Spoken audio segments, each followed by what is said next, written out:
Hi friends, welcome back to my channel.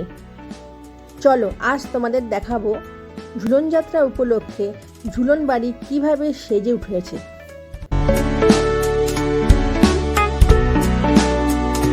Jhulan বাড়ি ঝুলন দেখতে কীভাবে যাবে? খুব সহজ। তোমরা মেট্রোয় গিরিশ পার্ক এসে গিরিশ পার্কের 3 নম্বর গেট দিয়ে বেরিয়ে 10 মিনিট হাঁটলেই পেয়ে যাবে ঝুলন বাড়ি।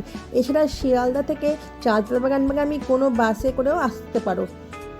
আর এই দেখো আমরা প্রায় পৌঁছে গেছি। রাস্তার ওপারে তোমরা দেখতে পাবে ঝুলন বাড়ি রয়েছে। একটা মেলা বসছে রাস্তার ওপরেই গলির মধ্যে, আর এই মেলার ঠিক পাশেই রয়েছে ঝুলন বাড়ি। এই আমরা দাঁড়িয়ে আছি ঝুলন বাড়ির সামনে। মন্দির এখন একটু বন্ধ আছে, তো মন্দির এবার এক্ষুনি একটু পরেই খুলবে।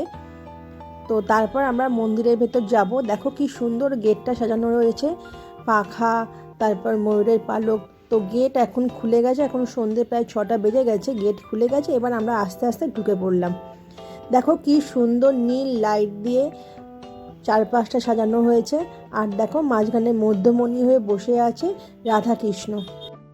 আকাশে চাঁদ উঠেছে আর তার নিচে বসে আছে রাধা গোবিন্দজি। কোষ্ঠী পাথরের ঝুলন শব্দের অর্থ হলো দোলনা।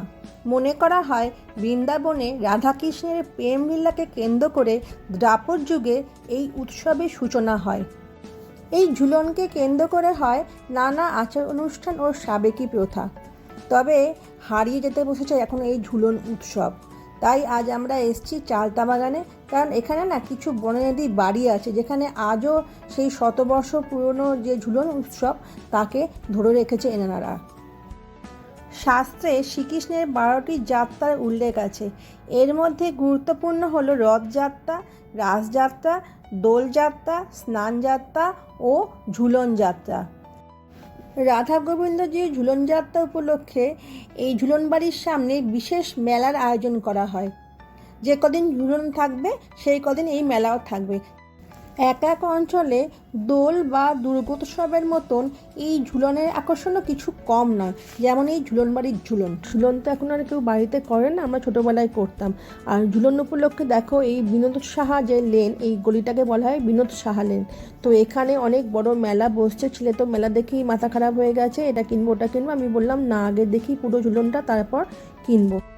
আর এই মেলা পেরিয়ে আমরা এবার পৌঁছে গেলাম উল্লেখযোগ্য বঙ্কুবিহারী সাহার ঝুলন বাড়ি। শ্বেত শুদ্ধ মন্দির, ওভাল শেপের চূড়া।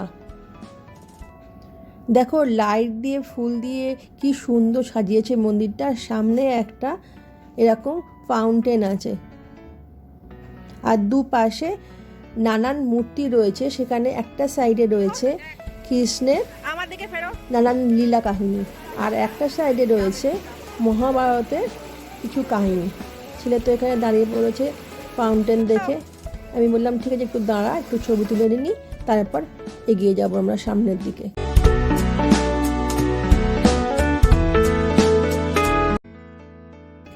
ঝুলন বাড়ির গেট দিয়ে ঢুকেই সামনেই দেখবে প্রথমে যেটা রয়েছে সেটা এই নৌকো বিলাস। এই মডেলটা করা আছে। শ্রীকৃষ্ণের বিভিন্ন লীলা কাহিনী এখানে পরপর মূর্তি দিয়ে সাজিয়ে তোলা, মানে ফুটিয়ে তোলা হয়েছে আর কি। এখানে রয়েছে শ্রীকৃষ্ণের ঝুলন যাত্রা। তারপর একটু এগিয়ে এখানটায় রয়েছে অগাসুর বধ। তারপর আরেকটু এগিয়ে গেলাম আমরা। এগিয়ে গিয়ে দেখি এখানটা কি রয়েছে। ও শ্রীকৃষ্ণের যে গরু চড়াতেন মাঠে, তার মডেল এখানে করা রয়েছে। আরেকটু এগিয়ে গিয়ে এখানে রয়েছে কালীয় দমন, তার একটা মডেল করা রয়েছে। এরকম নানান মডেল করা আছে।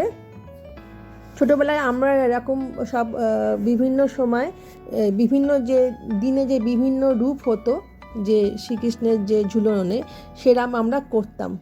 আমার ছোটো পিসি, আমার বোন, আমরা সবাই মিলে করতাম। বালির দিয়ে রাস্তা করতাম, চুন সুরকি কাকার গোলা থেকেই নিয়ে আসতাম। ছোটোবেলায় কথা খুব মনে পড়ছিল এইখানেতে এসে। আমার ছেলে তো সেভাবে কিছু ঝুলন বোঝেই না, ও তো করেই না, জানেই না। তো কোথায় ঝুলন করবে? এখন তো ঝুলন বলে তো কিছু আর হয় না, ফ্ল্যাট বাড়িতে কী করে হবে? তাই ভাবলাম ওকে একটু দেখিয়ে নিয়ে যাই এখানে।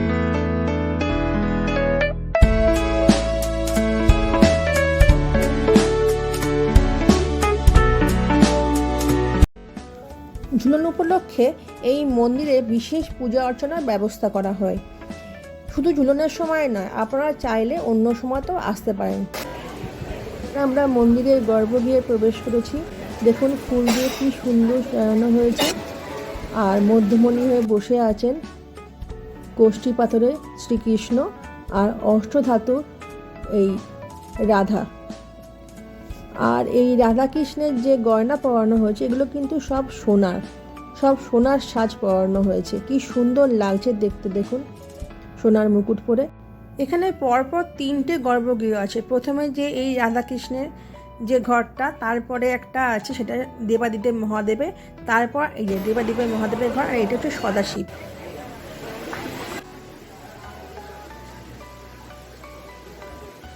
পুরো জায়গাটা ছবি।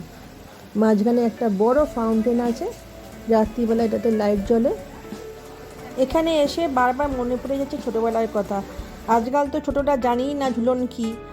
আগে যেমন আমরা ছোটো ছিলাম তখন শুধুমাত্র মন্দিরে নয়, আমরা নিজেরা বাড়িতে সাজাতাম ঝুলন। পটুয়াপাড়া থেকে ছোটো ছোটো মূর্তি নিয়ে আসতাম, মৃৎশিল্পীরা তৈরি করতো। আর এখন তো সেগুলো পুরো অতীত হয়ে গেছে। এবার আপনাদের জানে এই মন্দিরের কিছু বিশেষত্ব আছে। এই মন্দিরের মধ্যে পুরোহিত মশাই যখন পুজো করেন না, কোনো রকম কোনো পাখা বা এসি কিচ্ছু নেই, কিন্তু অদ্ভুতভাবে মন্দিরের এই গর্ভগৃহ ঠান্ডা থাকে সারা বছর। সেটাই এখানকার পুরোহিত মশাই বললেন একটু আগেই। এখানে পুরোহিত মশাই আমাদের জানাচ্ছেন মন্দির সারা বছর কখন খোলা থাকে। সকাল 6টা থেকে বেলা 12টা অবধি, আবার বিকাল 4টে থেকে সন্ধ্যে 6:45 যখন এখানে সন্ধ্যারতি হয় তারপর মন্দির বন্ধ হয়ে যায়। উনি আমাদের এও জানালেন যে এখানে ভক্তদের জন্য কোনো ভোগ প্রসাদ হয় না, মানে দেওয়া হয় না। যদি আগে থেকে জানিয়ে দেওয়া হয় তাহলে এই ভোগ প্রসাদ রেখে দেওয়া হয়। সন্ধ্যেবেলা লুচি, ফল, মিষ্টান্ন এইসব প্রসাদ হয়। তো আমাদের এখন ঝুলন ঘোরা শেষ হয়ে গেল। তার ছেলে এখানে একটুখানি এই কিছু রাইডে চাপছে, আমরা একটুখানি বাদাম আর জিলাপি নেবো, নিয়ে বাড়ির পথ ধরবো। আমার ব্লগটা আমি এখানেই শেষ করছি। আমার ব্লগটা ভালো লাগলে please like, share and comment.